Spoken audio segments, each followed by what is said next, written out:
সব রহস্য ফাঁস। জিম্বাবুয়েকে জানের ভয় দেখিয়ে ম্যাচ হারিয়েছে ভারত। ম্যাচ শেষে সব ফাঁস করে একই বললেন সিকান্দার রাজা। খবরের বিস্তারিত জানতে দর্শক ভিডিওটিতে একটি লাইক দিয়ে চ্যানেলটিকে সাবস্ক্রাইব করুন।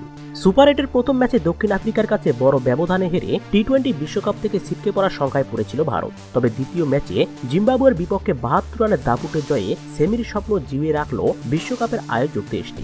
অন্যদিকে টানা 2 ম্যাচ হেরে বাদ পড়ল সিকান্দার রাজার দল।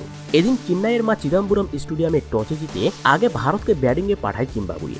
আর সুযোগ পেয়েই জিম্বাবুয়ান বোলারদের ওপর দাপট দেখাতে শুরু করে। অভিষেক শর্মা, সূর্যকুমার, তিলক ভার্মা থেকে শুরু করে হার্দিক পান্ডিয়া সবাই দেখিয়েছেন টর্নেডো ব্যাটিং।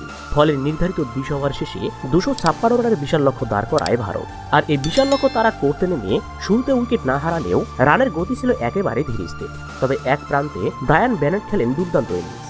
তার একমাত্র 97 রানে ভর করে শেষ পর্যন্ত দলটি 184 রানের মধ্যেই থেমে যায়। ফলে 72 রানের জয়ে সেমিফাইনাল খেলার আশা টিকিয়ে রাখে ভারত। এদিকে ম্যাচ শেষে উপস্থাপকের করা কঠিন প্রশ্নে সিকান্দার রাজা বলেন, ভারত যেখানেই খেলুক না কেন আইসিসি তাদের সর্বোচ্চ সুবিধাটাই দেয়। আজকেও তারা ম্যাচের আগেই এক বিশেষ ধরনের স্প্রে করে মাঠে নেমেছিল তারা, যার ফলে তারা ভালো ব্যাটিং করতে পারে এবং আমরা যাতে খুব অল্প রানে গুটিয়ে যাই এমনটাই চিন্তা ভাবনা ছিল তাদের। যাই হোক, এত বড় রানের লক্ষ্যে খেলতে নেমে আমরা যা খেলেছি তাতেই ভারতের বুকে কাঁপন ধরিয়ে দিয়েছিলাম।